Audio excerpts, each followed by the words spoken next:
عمر میں ہمیں نبی کی محبت اپنی اولاد کے دل میں ڈالنا چاہیے تھا، اس دنوں میں، ان دنوں میں ہم اپنی اولادوں کو صرف ابو، امی، نانا، دادا، خالہ، خالو کہنا سکھا رہے تھے۔ بیٹا بولو ابو، نانا، دادا۔ صاحب جو دادا ہے نا اسے دادا ہی کہا جائے گا، جو نانا ہیں انہیں نانا ہی کہا جائے گا، جو بابا ہیں انہیں باپ ہی کہا جائے گا، جو ماں ہے انہیں ماں ہی وہ بچہ کہے گا۔ اب ضرورت کس بات کی تھی؟ سکھانا کیا تھا؟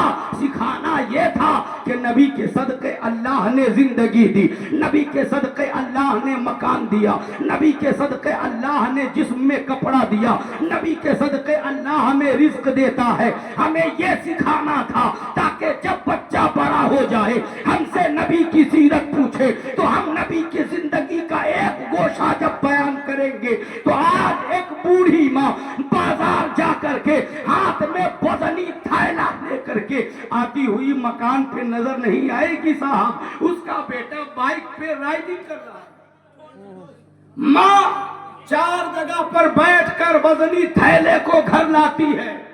کیوں صاحب؟ اسی لیے پرورش کی تھی ہم نے اپنی اولادوں کی۔ باپ ماں کی یہ سوچ ہوتی ہے کہ یہ درخت جو لگا رہے ہیں نا اس کے نیچے بیٹھ کر اس کے سائے میں ہم آرام کریں گے۔ جب وہ درخت سایہ نہ دینے لگے تو پھر پریشانی کہاں جاتی ہے؟ پریشانی دل پہ آتی ہے اور اچانک سے دل سے آہ نکل جاتی ہے۔ جیسے ہی دل سے آہ نکلنا تھا کہ بیٹے کی زندگی اجیڑن ہو گئی، بچے کی کمائی سے برکتیں ختم ہو گئی، خود اس کی اولاد اس کی نافرمان ہونے لگی، کہاں تھا معاملہ؟ ہم کہاں چلے گئے؟ وہ صاحب اسی لیے میں کہتا ہوں کہ سب سے پہلے جو ہمارا کام ہے وہ یہ ہے کہ اولادوں کو اچھی تربیت سے دیں اور اچھی تعلیم سے آراستہ کریں۔ پھر اس کے بعد ہم بچے کی عمر جب شادی کو پہنچے تو شادی کی عمر سے پہلے پہلے ہم اپنے بچوں کو ازدواجی زندگی کے حوالے سے چند باتوں کی تلقین کریں۔ آج ہمارے معاملات میں غیروں کا دخل کیوں ہے صاحب؟ 3 طلاق کا مدعا حکومت وقت نے اٹھا دیا۔ کیوں اٹھایا؟ ریزن کیا تھا؟ اس کے پیچھے کارن کیا ہے؟ تمام دانشور لوگ جان رہے ہیں کہیں نہ کہیں، لیکن حضرات میں بتانا یہ چاہتا ان لوگوں کے، ان نوجوانوں کی وجہ کر لوگوں کو یہ موقع ملا کہ ہماری شریعت میں خلط ملط کریں۔ کیوں کہ وہ شراب پی کر آتے ہیں اور 1 2 3 4 5 1000 طلاق دے دیا۔ پھر اس کے بعد معاملہ کیا ہے؟ بیوی بھی ڈر سے کہتی ہے نا نا ہمیں طلاق نہیں دیا ہے نا، ایک ہی مرتبہ بولا تھا۔ شوہر بھی کہتا ہے ہاں ہم ایک ہی مرتبہ بولے تھے۔ نتیجہ کہاں تک جاتا ہے صاحب؟ طلاق شدہ عورت جھوٹ بول کر کے گھر میں تو رہ رہی ہے، طلاق دینے والا مرد اپنے گھر میں اپنی بیوی کو تو رکھ رہا ہے، لیکن جب اس کے ساتھ ملاقات کرتا ہے تو وہ زنا ہوتا ہے زنا۔ اس کے بعد اس کی ملاقات سے جو بچے پیدا ہوتے ہیں اسے ہی حرامیوں نسل کہا جاتا ہے کہ وہ بچہ حرامی ہوگا۔ اے مسلمان میں پوچھنا چاہتا کہ جس گھر میں اس قدر برائی ہوتی ہو، جس گھر میں اس قدر خرافات ہوتے ہو، اللہ اس گھر میں کبھی برکت نازل کرے گا؟ کبھی نہیں۔ لہذا ضرورت اس بات کی ہے کہ ہمیں شریعت کی جانکاری ہونی چاہیے۔ ہم مسلمان ہیں تو آخری چند باتیں جلدی جلدی کہہ کر اپنی بات مکمل کر لوں۔ درود پاک پڑھیے، اللہم صلی علی سیدنا شفیعنا حبیبنا کریمنا طبیبنا قلوبنا مولانا مأوانا ملجانا محمد وبارک وسلم۔ صلو علیہ صلاۃ و سلام علیکہ یا رسول اللہ، صلو علیہ صلاۃ و سلام علیکہ یا حبیب اللہ صلی اللہ تعالی علیہ وسلم۔ حضرات حضور کی زندگی ہو یا صحابہ کی زندگی ہو یا اولیاء کاملین کی زندگی ہو، کسی کی زندگی کو پیش نظر رکھ کر اگر ہم نے اپنی زندگی کا گزارا شروع کیا نا تو اللہ کی قسم رب تعالی اتنا بڑا رحیم ہے کہ ہماری دنیا بھی سنوار دے گا، ہمارا عقبہ بھی سنوار دے گا۔ ایک بات ذہن میں آ رہی ہے، میں کہہ دوں، بعض لوگ یہ کہتے چھوڑو یار یہ ملا مولوی کا بکواس ہے، یہ فلسفے ہیں کتابوں کے، یہ پریکٹیکل زندگی میں شامل نہیں کیا جا سکتا۔ اگر مولوی کے کہنے کے مطابق کہ اللہ ناراض ہو جاتا ہے تو جس طرح قوم لوط پر عذاب نازل کیا گیا ہم پر عذاب کیوں نہیں نازل کیا جاتا؟ جس طرح قوم ہود پر عذاب نازل کیا گیا اس طرح ہم پر عذاب کیوں نہیں نازل کیا جاتا ہے؟ تو اے مسلمان، میں آپ کو ایک کہانی سناتا ہوں، سنیے اور فیصلہ کیجئے کہ اللہ عذاب کیوں نہیں نازل کرتا ہے۔ حضرت ذوالنون مصری ہیں، اللہ کے بہت بڑے ولی ہیں، وقت کے ولی کامل ہیں۔ وہ ندی پار کر کے اپنے کنارے پر جب پہنچے ہیں تو ان کی نظر ایک بہت بڑے زہریلے بچھو پہ پڑی۔ سن رہے ہیں آپ؟ جی ایک بڑے زہریلے بچھو پر پڑی۔ وہ زہریلا بچھو دوڑتا ہوا ندی کے قریب آ رہا تھا۔ حضرت ذوالنون مصری سوچنے لگے یہ بچھو دریا کیسے پار کرے گا، یہ بچھو دریا کیسے پار کرے گا، یہ تیر کر اس پار سے اس پار کیسے جائے گا؟ بچھو تو تیر سکتا نہیں، یہ ندی کے قریب ندی کی طرف دوڑتا آ رہا ہے۔ حضرت ذوالنون مصری ہیں، ٹھہر گئے اور اس بچھو کا آنا دیکھا۔ بچھو جیسے ہی اس دریا کے قریب آیا ہے ایک بڑا سا میڈک بڑی سرعت کے ساتھ بڑی تیزی کے ساتھ تیرتا ہوا دریا کے کنارے آیا۔ وہ بڑا سا زہریلا بچھو اس میڈک کے پیٹھ پر بیٹھ گیا اور وہ میڈک تیرتا ہوا اس بچھو کو اس پار اتار دیا۔ حضرت ذوالنون مصری بھی پیچھا کرتے ہیں، اس پار پہنچتے ہیں۔ جیسے ہی میڈک کنارے پہنچا ہے وہ زہریلا بچھو ہے اس پیٹھ پر سے میڈک کے اترا ہے اور ایک طرف راستہ اختیار کیا جانے لگا۔ حضرت ذوالنون مصری ہیں اللہ کے ولی، اسی بچھو کی جانب جا رہے ہیں۔ دل میں خیال و فکر کا ایک ہنگامہ بپا ہے۔ کیوں؟ اس لیے کہ حضرت ذوالنون مصری یہ سوچ رہے ہیں کہ جس بچھو کو میڈک کی پیٹھ پر رب بچھا کر اس پار سے اس پار کرائے، اس بچھو سے کوئی بڑا کام رب لینے والا ہے۔ اس لیے اس بچھو کا حضرت ذوالنون مصری پیچھا کر رہے ہیں۔ ذوالنون مصری پیچھے پیچھے ہیں، وہ زہریلا بچھو آگے آگے جا رہا ہے۔ اچانک سے حضرت ذوالنون مصری کی نظر ایک ایسے شخص پہ پڑی جو درخت کے نیچے لیٹا ہے اور اس کے سینے پر بڑا سا اژدہا پھن پھیلائے بیٹھا ہے، اب کاٹ رہا ہے تب کاٹ رہا ہے۔ یہ نوبت ہے۔ حضرت ذوالنون مصری نے جب دیکھا ہے بے قرار ہو گئے، لیکن خدا کی قدرت کا تماشا دیکھنے لگے۔ وہ زہریلا بچھو ہے، دوڑ کر آگے بڑھا، بڑھنے کے بعد دھیرے سے اس انسان کے جسم پر چڑھا ہے، اژدہے کی پونچھ پہ ایسا ڈنک مارا کہ ایک ہی ڈنک میں وہ اژدہا بے ہوش ہو کر نیچے مر گیا۔ وہ جیسے ہی مرا حضرات وہ بچھو زہریلا دوسری طرف چل پڑا۔ حضرت ذوالنون مصری آگے بڑھے، اس کے قریب گئے، اس بندے کے سینے پر ہاتھ رکھا، اسے ہلایا۔ جیسے ہی ہلایا نا اس نے بولا جب کون تو اس کے منہ سے شراب کی بو آنے لگی۔ اللہ اللہ، شراب کی بو آنے لگی۔ مسلمانوں، حضرت ذوالنون مصری حیران، بارگاہ سمدیت میں عرض کرتے پروردگار تیرے کرم کے نثار، تو نے ایک زہریلا بچھو کو میڈک کی پشت پر بٹھا کر دریا پار کرایا اور اس چھوٹے سے جانور سے بڑے اژدہے کو تو نے مروا دیا، اس کے لیے جو تیرا نافرمان ہے۔ غور کرنا پیارے، جو شراب پیتا تیری نافرمانی کرتا مولا، اس کے لیے تو نے بڑے اژدہے کو بڑی مخلوق کو تو نے مروا دیا۔ چھوٹے سے بچھو سے تو نے بڑی مخلوق کو مروا دیا، بڑی مخلوق کو مروا دیا، بڑے اژدہے کو، اس کے لیے جو تیری نافرمانی کرتا ہے، جو شراب کے نشے میں یہاں دودھ درخت عظمت کے نیچے پڑا ہے مولا. آواز آتی ہے پیارے سننا, آواز آتی ہے ذوالنون مصری, گناہگار بھی ہے تو میرا بندہ. بے شک. یہ گناہگار بھی ہے تو میرا بندہ, اور میں اپنے بندے کو فوراً سزا نہیں دیتا, فوری طور پر سزا نہیں دیتا, بلکہ آخری وقت تک میں اس کے توبے کا انتظار کرتا رہتا ہوں. آخری وقت تک اس کے توبے کا انتظار کرتا رہتا ہوں. اے مسلمان, رب نے ہمیں چھوٹ دی توبہ کے لیے.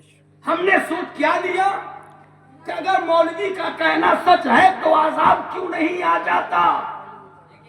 ظالموں سنو, حضور نے فرمایا ایک گناہگار بندے سے اللہ رب العزت 70 ماؤں سے بھی زیادہ پیار فرماتا ہے.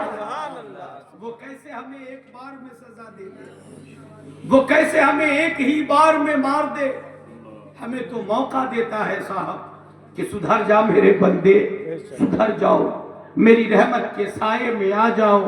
یا ایھا الانسان ما غرک بربک الکریم, اے انسان تجھے کس چیز نے کریم رب کی طرف آنے سے روک رکھا ہے. اس کی رحمت ہر گھڑی پکارتی ہے صاحب, لیکن ہم ہیں کہ ہم دنیا کی محبت میں پھنسے پڑے ہیں. آخری چند باتیں, شادی ہوئی, نکاح خوانی کے وقت میں اصل جو معاملات ہیں وہ یہاں پہ آ کے پھنس جاتے ہیں. باراتی لے کر گئے لڑکا والے, دولہا کو اسٹیج پہ بٹھا دیا, باراتی جتنے گئے سب گاؤں میں گھومنے لگے. چلو یار یہاں کا بازار دیکھتے ہیں, کوئی کہا چلو لڑکی کا گھر دیکھتے ہیں, کوئی کہا چلو سگریٹ پی لیتے ہیں, کوئی کہا چلو یہاں پر پڑیا پان کھا لیتے ہیں. اور اس طرح سے محفل خالی. کب ناشتہ پیٹ بھر کے کھا لیا تب. نکاح کے لیے جس وقت امام صاحب آتے ہیں چند گنے چنے لوگ محفل میں رہتے ہیں, چند گنے چنے لوگ. جبکہ علامہ امام جعفر صادق رضی اللہ تعالی عنہ فرماتے ہیں کہ نکاح کے وقت میں اگر 40 سے زائد لوگ آمین کہنے والے موجود ہو, اور پھر نکاح خوانی جیسے ہی شروع ہوتی ہے اللہ کے فرشتوں کا بھی اس محفل میں نزول ہو جاتا ہے. تو 40 سے زائد یہ لوگ اور پھر اللہ کے فرشتے جب یہ دونوں آمین کہتے ہیں تو دعا مانگنے والے کی دعا کو رد نہیں فرماتا بلکہ رب قبول فرما لیا کرتا. ہم تو دعا کے وقت میں کہتے ہیں ٹیبل دیکھنے لگا ہے کہ نہیں لگا ہے. بولیے غلط بول رہا ہوں. دعا مانگ رہے ہیں, بغل والے کو کیوں نہیں آتے ہیں یار دیکھ ٹیبل کدھر ہے. پیٹ میں چوہے کود رہے ہو صاحب, جو آپ کو لے گیا کھلانے 5 منٹ کا وقت دے کر اس کے حق میں دعا کر دو صاحب. یہ بھی حقوق العباد ہے, رب کے حضور جواب کیا دو گے آپ.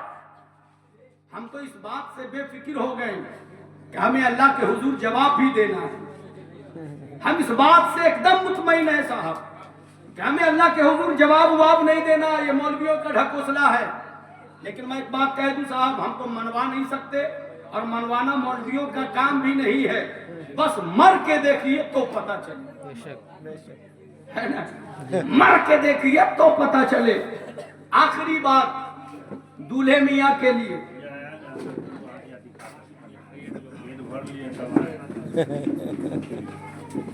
درود پاک پڑھیے. اللہم صلی علی سیدنا شفیعنا حبیبنا طبیبنا قلوبنا مولانا موانا ملجانا محمد وبارک وسلم.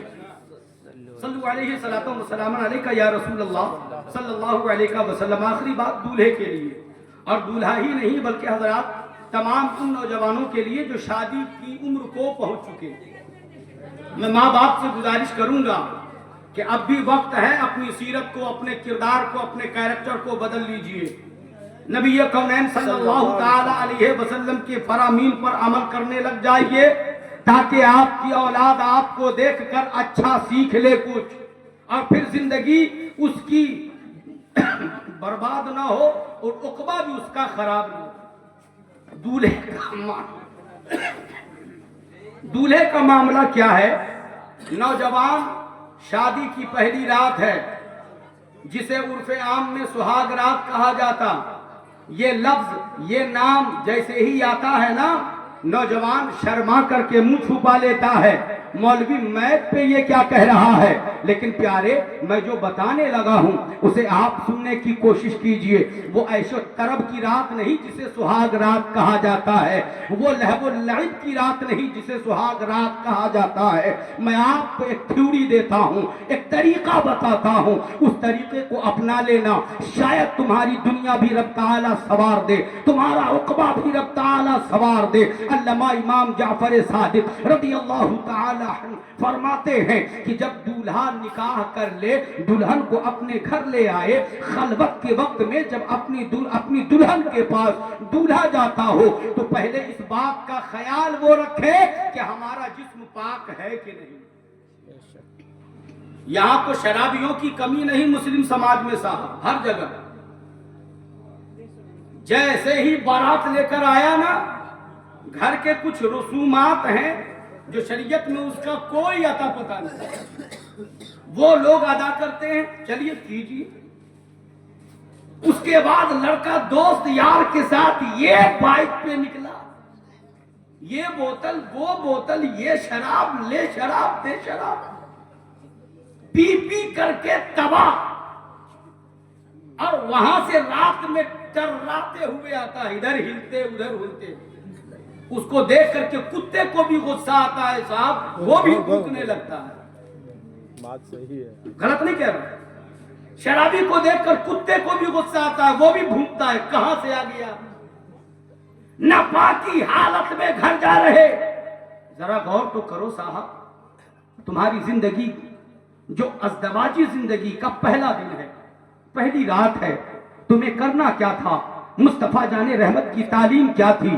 تم مسلمان ہو، بحیثیت مسلمان تمہیں اتنا معلوم ہونا چاہیے کہ کم سے کم اس دن ہم اپنے جسم کو پاک رکھیں، ہم اپنی زبان کو پاک رکھیں۔ کرنا کیا ہے صاحب؟ جلدی جلدی سنیے۔ امام جعفر صادق رضی اللہ تعالی عنہ فرماتے ہیں کہ دولہا اپنا جسم پاک رکھے، دلہن کا بھی جسم پاک ہو۔ اب یہاں پر ایک بات اور کہہ کر کے جو مسئلہ الجھا ہوا ہے ہمارے مسلم سماج میں، اسے سلجھا دوں۔ بعض جگہوں پر مرد کہتا ہے ہم مرد ہیں صاحب، موچ والے مرد ہیں، عورت سے مشورہ ہم نہیں لیتے، ہمارے گھر میں عورت سے پوچھ گچھ نہیں کی جاتی۔ چپو صاحب، یہ مرد کا کام نہیں ہے کہ عورت سے پوچھ گچھ نہ کرے، شریعت کو پیش نظر رکھ لو صاحب۔ نبی کی تعلیم نے ہمیں کیا دیا یہ تو جان لیں۔ ہر بات میں نہ پوچھیں آپ، لیکن کچھ ایسے مقامات ہیں جہاں شریعت کا حکم ہے کہ آپ پوچھیں۔ مثلا شادی اور بیاہ کے موقع پر جب بیٹھ کر کے، میں خود کئی جگہ جب ہم نے کہا کہ جائیے گھر میں پوچھ لیجئے، مولانا صاحب آپ بھی غضب کرتے ہیں، ہم مرد لوگ ہیں، ہمارے گھر میں عورتوں کی نہیں چلتی۔ اور صاحب گھر میں تو سیدہ خدیجہ کی بھی چلا کرتی، حضرت عائشہ الصدیقہ کا بھی چلا کرتا تھا۔ یہ کیسے مرد ہیں صاحب جو نبی کی سنتوں سے دور ہیں؟ اور کس طرح چلا کرتا تھا، پھر کبھی آؤں گا تو بتاؤں گا، یہ باتیں مکمل کر کے اپنی بات مکمل کروں۔ حضرات، پوچھنا کیا، خاتون کو یہ جا کر کے کہے کہ تاریخ کون سی لینی ہے۔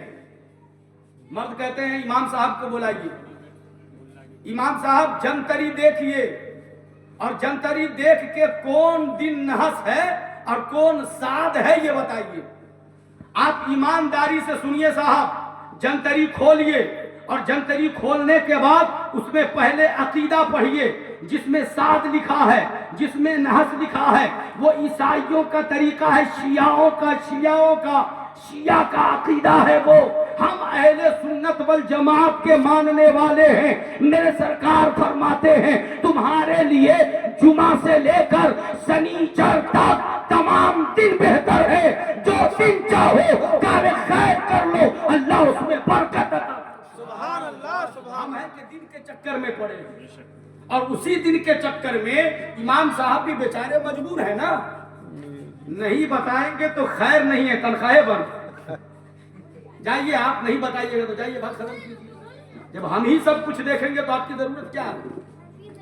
یہ حالات ہیں آج مسلم معاشرے کے۔ اس ضمن میں بہت ساری باتیں کہی جا سکتی ہے صاحب، لیکن میں بات مکمل کر دوں۔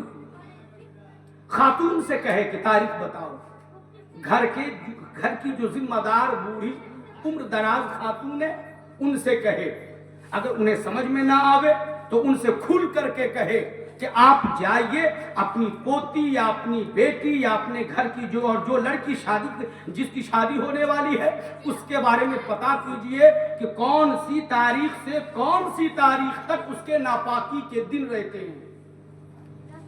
کوئی پتہ کرتا ہے صاحب؟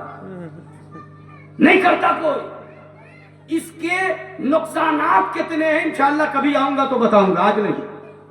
نقصانات بہت ہیں شرعی طور پہ، لیکن لوگ سمجھتے نہیں۔ یہ تاریخ ان سے جائیے پوچھئے کہ کون سے کون تاریخ تک اس کے ناپاکی کے دن ہیں، اور جو دن ناپاکی کے ہو اس میں ساد ہو یا نحس ہو، قطعی طور پہ آپ کو وہ تاریخ نہیں رکھنی، ورنہ آپ کی نسلیں برباد ہو جائیں گی صاحب، آپ کی نسلیں تباہ ہو جائیں گی۔ مسلمانوں کی نسلیں اسی طرح تباہ ہو رہی ہے۔ جب وہ پتا کر کے آ جائیں، وہ بتا دیں، جب وہ بتا دے کہ یہ تاریخ سے یہ تاریخ تب ہے، اس کے بعد آپ کہیے نا امام صاحب اتنا تاریخ چھوڑ کر ان تاریخ میں دیکھ لیجئے۔ اور میں تو کہوں گا کہ شیعوں کا وہ طریقہ ہے سعد نحس، ہمارے لیے سارے دن بہتر ہے، جو دن سہولت ہو وہ دن رکھ لیجئے، اللہ ہی کا بنایا ہوا سب دن ہے نا، اس میں رکھ لیجئے آپ اور کر لیجئے۔ بہرحال تو میں یاد کر رہا تھا، رات بات چلی تھی، کہاں بات ختم ہو رہی تھی کہ دولہا گھر کے اندر جائے، داہنا قدم پہلے رکھے، بسم اللہ پڑھ کر قدم اٹھائے، گھر کے اندر رکھے اور کہے السلام علیکم ورحمت اللہ، بیوی کو شوہر سلام کرے۔ مطلب کیا حضرات؟ اگر نوجوان کے دل میں یہ خیال آتا ہے مولانا خالی مرد سلام کرے گا عورت نہیں، تو ہم یہ بتائیں گے کہ شریعت یہ ہے کہ بیٹھے ہوئے پر لاگو نہیں ہوتا کہ وہ سلام کرے، آنے والے پر یہ حکم لاگو ہوتا ہے کہ وہ پہلے سلام کرے۔ تو شوہر گھر میں جا رہا ہے، پہلے وہ سلام کرے۔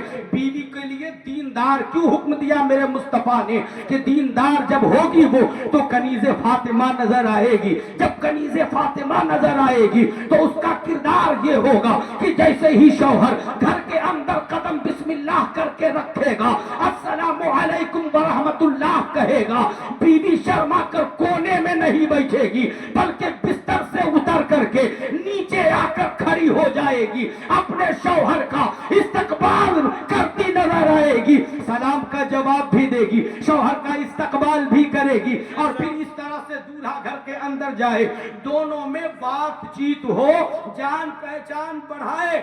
سوشل میڈیا اور اس ماڈرن زمانے کا برا ہو کہ آج کے ڈیٹ میں جان پہچان نکاح سے پہلے لوگوں کی ہو جاتی ہے۔ برا نہیں مانیے گا، حقیقت سے آئینہ، حقیقت سے پردہ ہٹا رہا ہوں، بات میری مکمل ہو رہی ہے۔ نکاح والے دن کیا جان پہچان کرے گا صاحب کہ 2 مہینہ پہلے سے ہی وہ بائک پہ گھوم چکا ہوتا ہے اس لڑکی کے ساتھ، تو اس دن جان پہچان کیا کرے؟ بہرحال اللہ ان خرافات سے، برائیوں سے تمام قوم مسلم کو اور مسلم نوجوان کو بچائے۔ حضرات وہ جان پہچان کرے جو شرعی حکم ہے وہ بتا دیتا ہوں، اور پھر اس کے بعد اس سے پوچھے کہ کیا تمہارا جسم پاک ہے؟ یہ تو ذمہ داری گارڈین کی ہے ہی، وہ نبھائے بھی، لیکن اس کے باوجود بھی پوچھے کہ کیا تمہارا جسم پاک ہے، اور اگر کہہ دے ہاں تو پھر اس کے وضو کے پانی کا انتظام شوہر کرے، وہ وضو کرائے، اسے خود باوضو ہو اسے وضو کرائے، اور پھر اس کے بعد اس کے قریب بیٹھ جائے، اس کے بالوں کی لٹ کو پکڑے، جو داہنے طرف کے پیشانی کے قریب کے چند بال ہوتے ہیں اسے لٹ کہا جاتا ہے، ان بالوں کو پکڑے، انگلی میں یوں گول گول گھمائے بڑے آسانی سے تاکہ اسے تکلیف نہ ہو، اور درود جو مصطفیٰ نے بتایا ہے وہ درود یاد ہو تو ٹھیک ہے، ورنہ حضرات نبی کونین صلی اللہ علیہ وسلم پر 41 مرتبہ یا کم سے کم 21 مرتبہ بال وہ لٹ کے بالوں کے لٹ میں انگلی کو گھماتا رہے، اس بال کو پکڑ کر اور نبی پر درود پڑھتا رہے حتیٰ کہ 21 مرتبہ مکمل ہو جائے کم سے کم۔ پھر اس کے بعد وہ مصلی بچھائے، 4 رکعت نفل نماز کی نیت باندھے۔ نوجوانوں سننا اس رات کرنا کیا ہے، 4 رکعت نفل نماز کی نیت باندھ کر دونوں میاں بیوی کھڑا ہو جائے، 4 رکعت نفل نماز بڑے اطمینان سے جو سورہ یاد ہو پڑھ کر کے نماز مکمل کرے، اور پھر سلام پھیرنے کے بعد چاہے تو بیوی دعا کرے شوہر آمین کہے، یا شوہر دعا کرے بیوی آمین کہے، جو دعا کر سکتا ہے کرے اور دوسرا آمین کہے۔ لیکن اس آمین میں اور اس دعا میں فقہاء کرام نے جو حکم دیا وہ یہی دیا ہے کہ سب سے پہلی دعا یہ کرے، مولا کریم اللہ رب العزت کے فضل و کرم سے، اللہ رب العزت کے حضور دعا کرے، مولا کریم اپنے فضل سے اپنے حبیب کے صدقے ہم دونوں کا ایمان پر خاتمہ نصیب فرمانا، سب سے پہلی دعا یہ کرے۔ پھر اس کے بعد مولا کے حضور دعا کرے، پروردگار ہمیں نیک صالح اولاد عطا فرمانا۔ پھر اس کے بعد یہ دعا کرے، مولا ہمارے رزق سے تنگی کو دور فرما دینا، تنگی کو دور فرما کر رزق میں وسعت عطا فرما دینا۔ پھر اس کے بعد گھر کے تمام افراد کے لیے آپسی محبت، آپسی اتفاق کی دعا کرے، پھر دونوں گھر والوں کے آپسی اتفاق اور محبت کی دعا کرے، پھر سماج والوں کے لیے، خاندان والوں کے لیے، قوم مسلم کے لیے جہاں تک دعا کرتا ہے وہ کرتا جائے۔ حضرت علامہ امام جعفر صادق رضی اللہ تعالیٰ عنہ فرماتے ہیں کہ جب اس طرح سے سہاگ رات کے دن دولہا دعا کرتا ہے، دلہن دعا کرتی ہے، دونوں کے دعا بارگاہ سمدیت سے ٹکراتے ہیں، ابھی اس کے دعا والے ہاتھ نیچے نہیں آئے تھے کہ اللہ اس کی دعا کو قبول فرماتا نظر آتا۔ ایسی دعا ہے صاحب کہ اس دعا کو رب رد نہیں فرماتا، قبول فرما لیتا ہے۔ اور یہی پر سب سے بڑا مسٹیک ہمارے لوگوں سے ہوتا ہے، ہم یہی نہیں کر پاتے۔ ایک تو ماں باپ کی غلطی کہ اچھی تعلیم نہیں دے پاتے، اور دوسری سب سے بڑی غلطی نوجوانوں کی کہ ازدواجی زندگی کا جو آغاز ہونا ہے، اس زندگی کے آغاز پر ایک خوبصورت موقع ملا کہ اس رات کی دعا رد نہیں فرماتا اللہ۔ یہ نہیں کہا گیا اس دعا کے بارے میں کہ شرابی ہے تو دعا قبول نہیں ہوگی، زانی ہے تو دعا قبول نہیں ہوگی، پاپی ہے تو دعا قبول نہیں ہوگی۔ نہیں صاحب، مطلق اعلان ہے سب کی دعا اللہ قبول فرمائے گا، سب کی دعا۔ تو خدا را ایسے موقع پر دعا کریں۔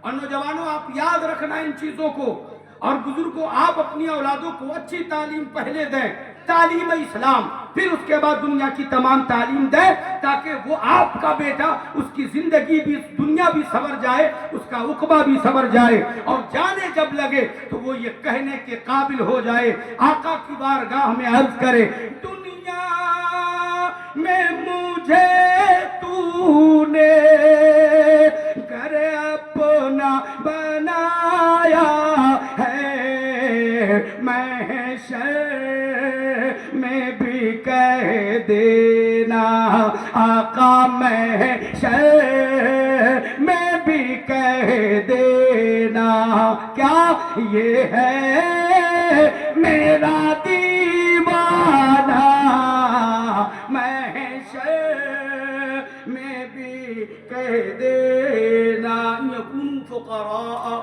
یغنیہم اللہ من فضلہ، کہ نکاح ایسی عظیم شے ہے کہ اگر وہ فقیر بھی ہے تو اللہ نکاح کی برکت سے اسے غنی بناتا نظر آتا ہے۔ رب کعبہ کے حضور دعا ہے مولا تعالی ہم سبوں کو نیک باتوں کو سن کر ان باتوں پر عمل کی توفیق عطا فرما۔ وما علینا الا البلاغ۔ السلام علیکم ورحمۃ اللہ وبرکاتہ۔ آئیے کھڑے ہو کر بارگاہ رسالت مآب میں صلاۃ و سلام کا